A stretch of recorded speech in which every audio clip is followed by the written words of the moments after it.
He smiled as my daughter ate dirty scraps. I found her crying and destroyed my son-in-law. The rain had been falling steadily for 3 days straight, the kind of persistent November drizzle that turns Seattle's streets into rivers and makes every soul in the city question why they chose to live in the Pacific Northwest. I was sitting in my home office on a Tuesday afternoon, reviewing quarterly reports for the consulting firm I'd built over 30 years, when my phone buzzed with a text that would change everything. It was from my neighbor, Carol Martinez, a woman I'd known for 15 years since she and her husband had moved in next door. "Robert, I'm worried about Emma. I just saw something concerning at her house. Can you call me?" My heart dropped into my stomach. Emma was my youngest daughter, 28 years old, married for 3 years to a man named Derek Calloway. She lived 40 minutes away in a suburb on the other side of the city, in a house that Derek's family had helped them buy. I called Carol immediately. "Robert, thank you for calling back so quickly," Carol answered, her voice tight with concern. "I was at Emma's neighborhood this morning. My sister lives 2 streets over from her, and I decided to stop by to drop off some cookies I'd made. I know Emma loves my snickerdoodles." "Carol, what happened?" I knocked on the door and Derek answered. He seemed, I don't know how to describe it, irritated that I was there. He said Emma wasn't feeling well and couldn't come to the door, but I could hear her voice in the background, and she sounded upset. When I insisted on just saying hello, he took the cookies and practically shut the door in my face. But Robert, before he closed the door completely, I saw Emma in the background. And Carol hesitated. She looked thin, really thin, like she's lost a lot of weight, and her face was, I don't know, it looked bruised, or maybe just shadowed.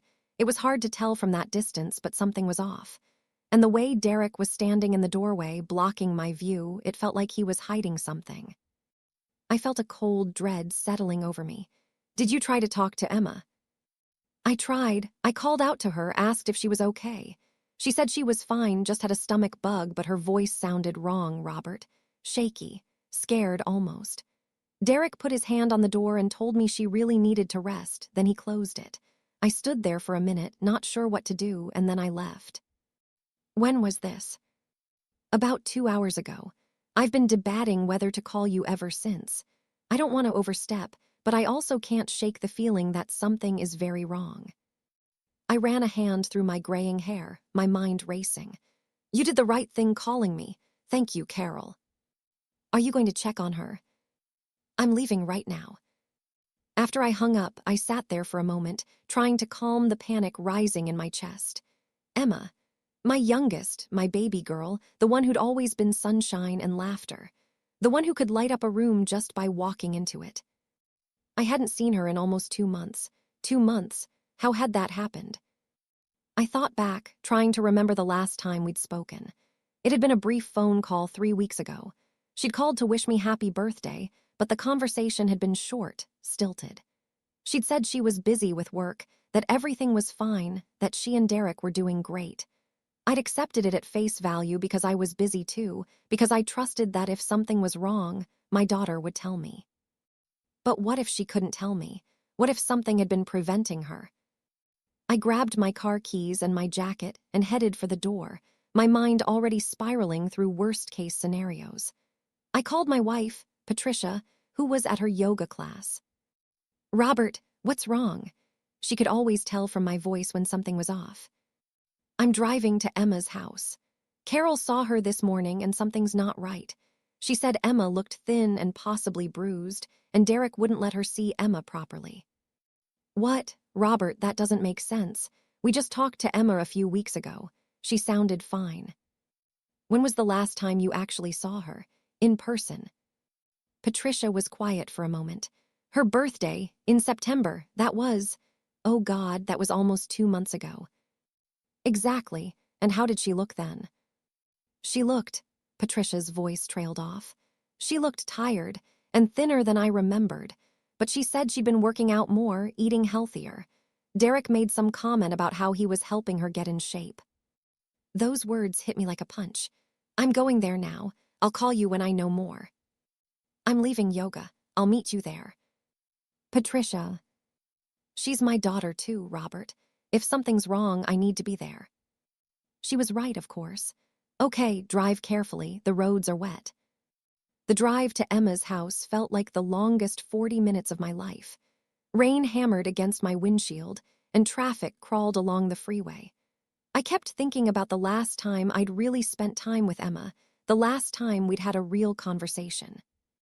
It had been her birthday in September. Patricia and I had taken her and Derek out to dinner at a nice Italian restaurant. Emma had seemed happy enough, though quieter than usual. She'd ordered a salad while Derek had ordered a large steak.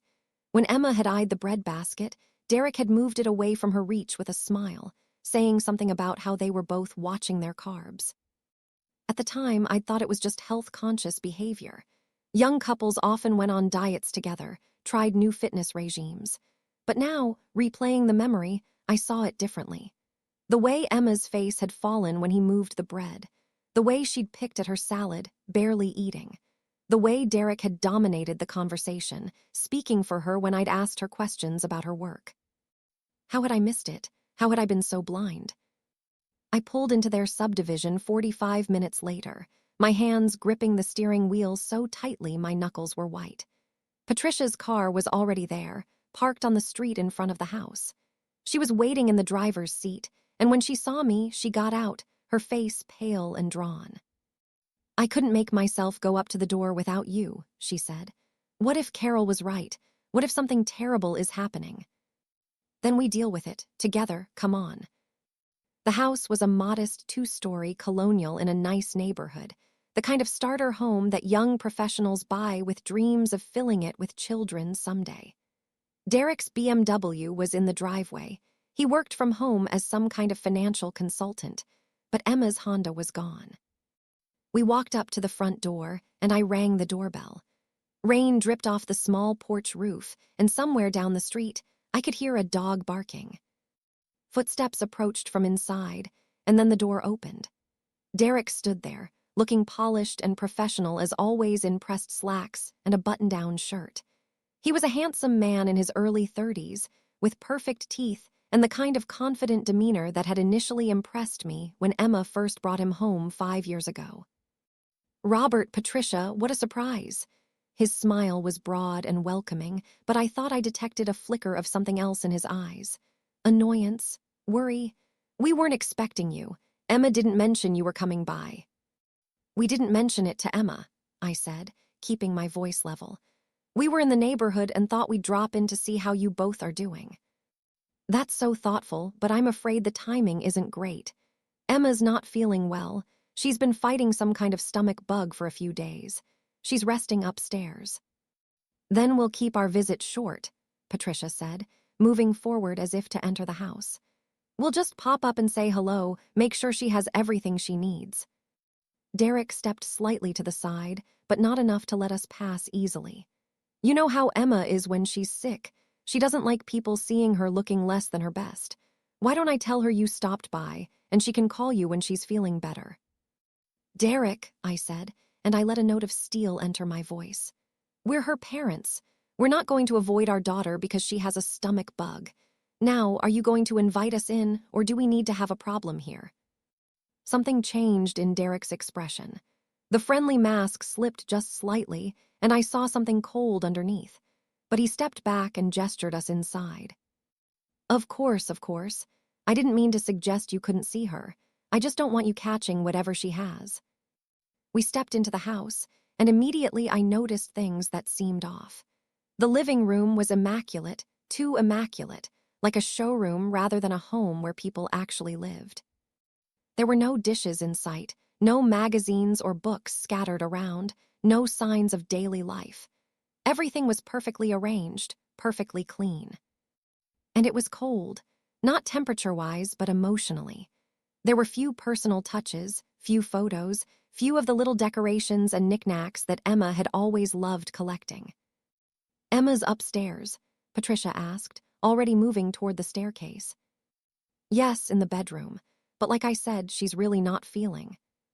Patricia was already climbing the stairs, and I followed close behind, leaving Derek standing in the living room. I heard him mutter something under his breath and then follow us up.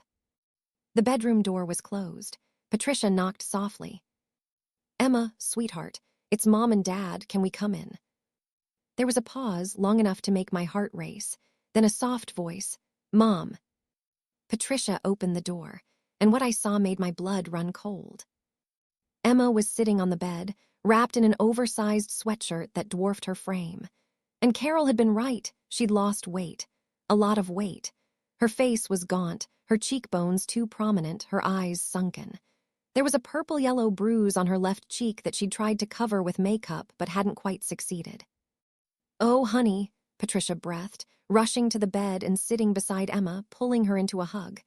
"What's happened to you?" "I'm fine, Mom," Emma said, but her voice cracked on the words. "I just have a stomach bug. I'll be better in a few days." "Emma, you've lost so much weight," I said, staying in the doorway because I didn't trust myself to get closer without losing control. "And that bruise on your face." "I fell," Emma said quickly, too quickly.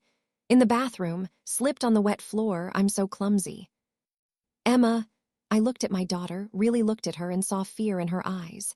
"Tell us the truth. What's going on?" Derek appeared behind me in the doorway. "She's told you the truth. She's been sick and she fell. Emma's always been accident-prone, you know that. Remember when she was 12 and broke her arm falling off her bike?" I turned to face him, and I saw something in his expression that confirmed every terrible suspicion forming in my mind. He was watching Emma like a hawk, his jaw tight, his posture tense and controlling. "Derek, would you mind giving us a few minutes alone with our daughter?" Patricia asked, her voice carefully controlled. "I don't think that's necessary." It wasn't a request. I stepped fully into the room and closed the door in Derek's face, then locked it. From the other side, I heard Derek's sharp intake of breath. "You can't just lock me out of my own bedroom." "Watch me," I called back. Then I turned to Emma, who was crying now, silent tears streaming down her too thin face. Patricia was holding her, rocking her gently. "It's okay, baby, it's okay. We're here now, you're safe, you're safe." "No, I'm not," Emma sobbed. "You don't understand, you have to leave. If you stay, he'll..." "He'll what?" I asked, moving to kneel beside the bed, taking my daughter's hand in mine. It felt so small, so fragile, like bird bones. "Emma, please, tell us what's happening. We know something's wrong. Let us help you." Emma looked between us, her face a battlefield of fear and desperate hope. Then she glanced at the locked door, and I heard Derek moving around on the other side, heard his footsteps going back down the stairs. "He's going to be so angry," Emma whispered. "You shouldn't have come. He told me you might try to visit, and I was supposed to keep you away, but I didn't know you were coming, and now he's going to punish me." "Punish you?" Patricia's voice was sharp. "Emma, what do you mean, punish you?" And then, in a voice barely above a whisper, Emma told us. She told us everything. It had started, Emma said, about a year into their marriage. Subtle things at first. Derek commenting on what she wore, suggesting she might want to change into something more appropriate before they went out, making jokes about her weight that weren't quite jokes, criticizing the way she did housework, the way she cooked, the way she talked to his friends.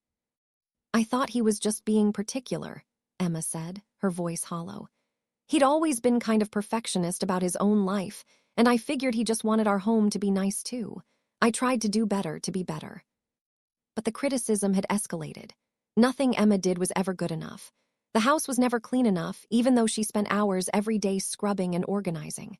Her cooking was never right, too salty, too bland, too much, not enough. Her appearance was constantly scrutinized. She was too fat, then too thin, then too fat again.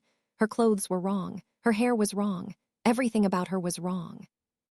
"He started controlling the money," Emma continued, still crying but finding strength in the telling. "He said since he made more than I did, he should handle the finances. He put me on an allowance, $50 a week for personal expenses. If I went over, he'd get angry.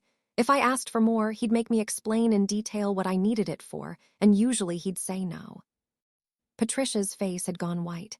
"Honey, why didn't you tell us? Why didn't you ask for help?" "Because I was ashamed," Emma whispered. "And because he made sure I couldn't.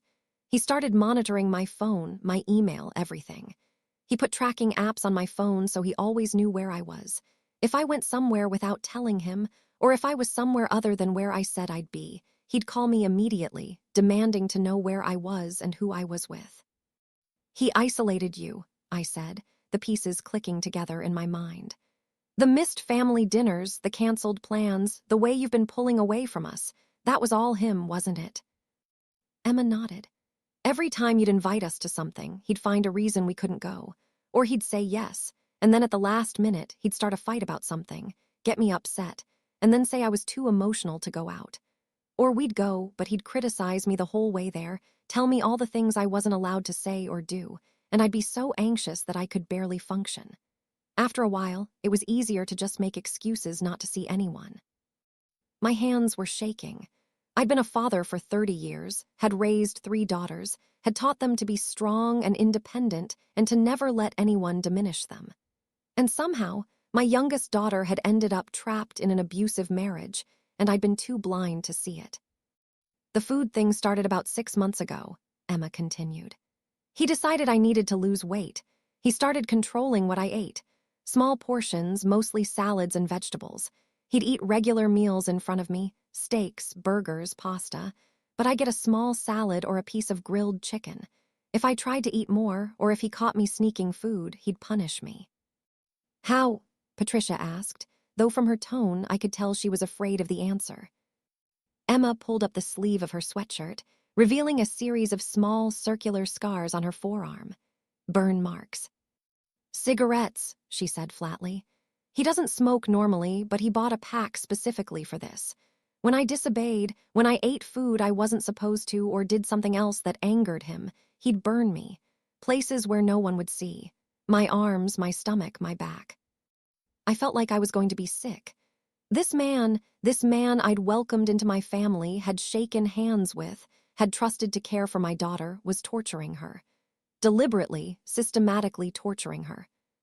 We're leaving, I said, standing up. Right now, Patricia, help Emma pack some clothes. We're taking her home with us and then we're calling the police. No, Emma grabbed my arm, panic flooding her face. You don't understand. He has copies of my credit cards. He knows all my passwords. He has trackers on my phone and my car. If I leave, he'll find me. And he's told me what he'll do if I ever try to leave. What did he threaten? I asked, though I wasn't sure I wanted to know. He said he'd kill me, that if I ever tried to leave him, he'd make sure I disappeared. He's told me in detail exactly how he'd do it, how he'd dispose of my body, how no one would ever find me. Emma's voice was utterly devoid of emotion now, like she was reporting facts about someone else's life. He said he'd make it look like I ran away, that everyone would think I just abandoned my life, and by the time anyone realized I was actually missing, it would be too late. Jesus Christ, Patricia breathed. A knock on the bedroom door made us all jump. I think it's time for Robert and Patricia to leave now, Derek called through the door, his voice cheerful and friendly in a way that made my skin crawl. Emma needs her rest, and I'm sure you folks have things to do. I looked at Emma. We're not leaving you here. You have to, Emma whispered urgently. If you try to take me now, if you call the police while you're here, he'll... She broke off, shaking her head. You don't know what he's capable of. Please, just go. Let me figure out how to handle this. Emma. Please, Dad, I'm begging you. If you love me, if you trust me, please just go. I'll figure something out. I'll get out, but not like this. Not today. Every instinct I had was screaming at me to grab my daughter and run. To break through that door, past Derek, and get her to safety. But I also knew that Emma was an adult, that legally I couldn't force her to leave, and that if Derek was as dangerous as she said, acting impulsively could get her killed. We're going, I called through the door. Give us 1 more minute. I turned back to Emma and took both her hands in mine. Listen to me very carefully. Your mother and I are leaving, but we're not abandoning you. We're going to figure out how to get you out of this safely. But I need you to do something for me. What? First, if things escalate, if you feel like you're in immediate danger, you call 911. I don't care what he's threatened. You call for help. Do you understand? Emma nodded reluctantly. Second, I need you to find a way to document what he's doing. Photos of the bruises, the burns, anything. Record his threats if you can do it safely. We'll need evidence. He checks my phone constantly. I can't. Then find another way. Write things down and hide them. Anything. Because Emma, we're going to get you out of this, and when we do, we're going to make sure he pays for what he's done to you. Patricia was crying openly now. She hugged Emma tightly. We love you so much, sweetheart. We're going to fix this. I promise we're going to fix this. I love you too, Mom. I'm sorry I didn't tell you sooner. I'm sorry I let it get this bad. This is not your fault, I said firmly. None of this is your fault. This is all Derek. Do you hear me? You have nothing to be ashamed of. Another knock on the door, more insistent this time. Guys, seriously, Emma needs to rest. I unlocked the door and opened it. Derek stood there, that same pleasant smile on his face, but his eyes were cold and calculating. Thanks for stopping by, he said. I know Emma appreciated seeing you, but she really does need to rest now. I'll make sure she calls you in a few days when she's feeling better. I looked him dead in the eye. Take good care of my daughter, Derek. She's the most precious thing in the world to us. Of course, she's precious to me too. That's why I'm so protective of her health. The way he said, protective, made me want to hit him. But I forced myself to stay calm, to play along with whatever game he thought he was playing. Patricia and I said goodbye to Emma, and Derek ushered us out of the room, down the stairs, and to the front door with the efficiency of someone who'd rehearsed this scenario in his mind. Thanks again for stopping by, he said, standing in the doorway as we walked to our cars in the rain. I'll tell Emma to call you soon. The door closed behind us, and I heard the lock click into place. Patricia and I stood in the rain for a moment, looking at each other. We just left our daughter in there with that monster, Patricia said, her voice breaking. Robert, we just left her there. I know, but if we'd tried to force her to leave, it could have gotten ugly fast. We need to be smart about this. We need to have a plan. What kind of plan? Call the police, have him arrested. For what? Emma hasn't filed a report. She has no documented injuries that she's reported to authorities. Yes, we saw the bruises and burns, but if she won't testify against him, if she's too scared to press charges, the police can't do anything. He'll deny everything. She'll be forced to choose between supporting our story or staying silent to protect herself. And if she stays silent, we'll have accomplished nothing except making him angry. Patricia knew I was right, but that didn't make it easier. We got into our separate cars, and I followed her home, both of us driving carefully through the rain while our minds raced with fear and rage. At home, we sat at the kitchen table, and I made us both tea that neither of us drank. We need help, Patricia said. Professional help, we can't handle this alone. Agreed, but we need to be careful. If Derek finds out we're mobilizing resources against him, he might escalate. He might hurt Emma worse, or he might make good on his threats to kill her. So what do we do? I thought for a moment. We call Lisa. Lisa Grant was an old friend from college who'd gone on to become a prosecutor specializing in domestic violence cases. If anyone would know how to handle this situation, it would be her. I called her right then, and she answered on the second ring. Robert Hayes, it's been way too long. How are you? Lisa, I need your help. It's about Emma. The warmth left her voice immediately, replaced by professional concern. What's happened? I told her everything. Emma's weight loss, the bruises, the burns, the control, the isolation, the threats. Lisa listened without interrupting, and when I finished, she was quiet for a long moment. Robert, this is textbook severe domestic abuse. This Derek sounds like a highly dangerous individual. The level of control, the torture, the death threats, this isn't going to get better on its own. It's only going to escalate. I know, but Emma's too afraid to leave and we can't force her. What do we do? First, you need to understand that the most dangerous time for a domestic violence victim is when they try to leave. Statistically, that's when abusers are most likely to kill their victims. So any plan to extract Emma needs to be carefully choreographed to minimize risk. Okay, how do we do that? I'm going to connect you with a domestic violence advocate named Sarah Chen. She specializes in high-risk cases like this. She'll work with you to develop a safety plan for Emma, and when the time comes, she'll help coordinate with law enforcement to get Emma out safely. When the time comes, what if Emma's not ready? What if she's too scared to leave? Then you work on her gradually. You rebuild communication. You remind her that she has support. You provide her with resources and information. And you wait for a window of opportunity. But Robert, you also need to prepare yourself for the possibility that Emma might not be ready to leave for a long time. Victims of this level of abuse are often psychologically trapped. The fear is real, and it's powerful. I can't just leave her there, I said, my voice breaking.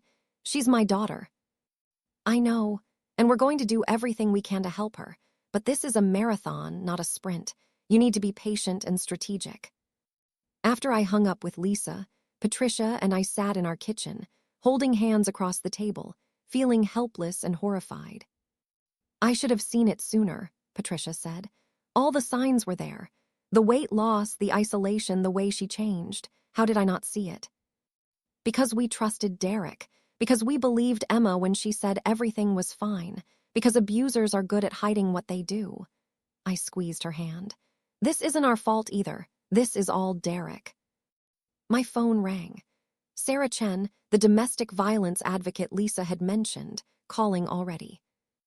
Mr. Hayes, Lisa Grant just briefed me on your daughter's situation. I want to help. Can we talk? Sarah Chen turned out to be a godsend. Over the next few days, she walked Patricia and me through the realities of domestic violence, the psychology of abuse, and the strategic steps we needed to take to help Emma without putting her in greater danger.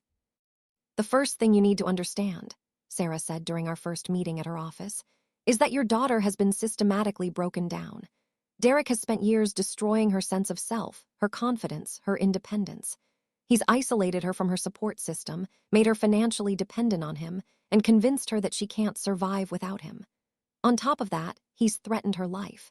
She believes, probably correctly, that trying to leave could get her killed. So how do we get her out? I asked. Slowly and carefully. We need to rebuild her connection to you without alerting Derek. We need to provide her with resources without him knowing. And we need to wait for the right moment, a time when Derek is distracted or away, when we can get Emma out quickly and get her somewhere he can't find her. What kind of resources? Patricia asked. Sarah pulled out a folder. First, a burner phone that Derek doesn't know about. We need Emma to be able to communicate with you and with us without him monitoring. Second, documentation of the abuse, photos, recordings, if possible, medical records. Third, financial resources. Does Emma have any money of her own? I don't think so, I said. Derek controls all their finances. Then we need to set up a secret account for her. Money she can access if she needs to run. We also need to identify a safe house, somewhere Derek wouldn't think to look for her. And we need to coordinate with local law enforcement so they're ready to intervene if necessary. Over the following week, Patricia and I worked with Sarah to put all the pieces in place. The hardest part was figuring out how to get the burner phone to Emma without Derek knowing. The opportunity came unexpectedly. Derek called me 3 days after our visit. Robert, hi. Listen, I wanted to apologize for being a bit short with you guys when you visited. I know you were just concerned about Emma, and I appreciate that. I think maybe we got off on the wrong foot. The fake sincerity in his voice made me sick, but I played along. No worries, Derek. We understand. We just wanted to make sure Emma was okay. She's doing much better. The stomach bug has mostly passed. In fact, I was thinking it might be good for her to get out of the house for a bit. Patricia mentioned a few weeks ago that she was planning to redecorate the guest room. Maybe Emma could help her with that. Give them some mother-daughter time. I was immediately suspicious. Why would Derek suddenly want Emma to spend time with Patricia after working so hard to isolate her? But I wasn't going to pass up this opportunity. That's a great idea. When were you thinking? How about this Saturday? I have a golf outing with some clients that'll keep me busy most of the day.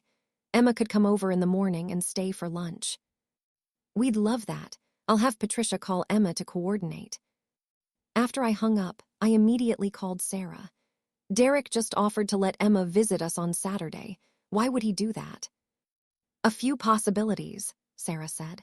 1, he's testing Emma to see if she'll tell you anything. 2, he's trying to maintain the appearance of normalcy so you don't get more suspicious. 3, he genuinely believes he has Emma so controlled that she won't risk telling you anything even if she has the opportunity. Or 4, all of the above. So we should do it. Absolutely, but be careful. Assume Emma will be under instructions not to tell you anything. Assume she'll be terrified of saying the wrong thing. Don't push her. Just focus on getting her the burner phone and letting her know she has support. Saturday morning arrived gray and cold. Patricia had been a nervous wreck all week, planning and replanning what we'd say to Emma, how we'd act, how we'd get her the phone without being obvious. Emma arrived at 9 a.m., looking slightly better than she had during our previous visit. She'd put on makeup to cover the bruise, and she was wearing clothes that were less oversized, though they still hung loosely on her thin frame. "Hi, honey." Patricia hugged her tightly, and I saw tears in my wife's eyes.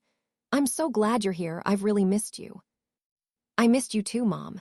Emma's voice was soft, uncertain. Come in, come in. I thought we could look at paint samples for the guest room, maybe go to the hardware store if we find a color we like. And I made your favorite breakfast, blueberry pancakes." Something flickered in Emma's eyes at the mention of pancakes. Hunger, desperate hunger. "Oh, I shouldn't," Emma said quickly. "Derek and I are trying to eat healthier, and pancakes are too." "Derek isn't here," I said gently. "And you're allowed to enjoy your favorite breakfast. Come on, let's eat." In the kitchen, Patricia had set out a feast: pancakes, bacon, eggs, fruit, orange juice. Emma stared at the food like someone who'd been starving, which I realized with a sick feeling she probably had been. "Go ahead, honey," Patricia encouraged. "Eat as much as you want." Emma took a small portion, one pancake, a little fruit, and ate slowly, carefully, like she was afraid someone would snatch it away. Patricia and I exchanged glances but didn't comment. After breakfast, while Patricia and Emma were looking at paint samples in the living room, I excused myself to use the bathroom. On my way back, I slipped the burner phone into Emma's purse, which she'd left on the hall table. Sarah had already programmed important numbers into it: ours, hers, the local domestic violence hotline, 911. We spent the morning looking at paint colors and talking about neutral topics: decorating, books Emma had read, a funny story about our neighbor's cat. Emma gradually relaxed, and I saw glimpses of the daughter I remembered, the one who laughed easily and had opinions about everything. Around noon, Patricia made sandwiches for lunch. Again, Emma ate like someone who wasn't sure when her next meal would come. After lunch, while Emma was in the bathroom, Patricia and I had a quick, whispered conversation. "She's starving, Robert. Did you see how she looked at the food?" "I know. He's controlling her food intake as punishment." "We can't send her back there." "We don't have a choice right now, but we got her the phone. That's a start." When Emma came back, I decided to take a risk. "Emma, honey, I want you to know that your mother and I are here for you. Always. No matter what. If you ever need anything, if you ever need help with anything, you can call us day or night. Do you understand?" Emma's eyes filled with tears. "I know, Dad. Thank you." "I mean it. Anything, anytime. We will always be here for you." She nodded, not trusting her voice to speak. At 2 p.m., Derek texted Emma, "Time to head home. I'll be back soon." Emma's whole demeanor changed instantly. The relaxation vanished, replaced by tension and anxiety. "I need to go," she said, standing up quickly. "Derek's golf game must be ending early." "Okay, honey," Patricia hugged her. "Thank you for coming. Let's do this again soon." "I'd like that." Emma grabbed her purse, the purse with the burner phone.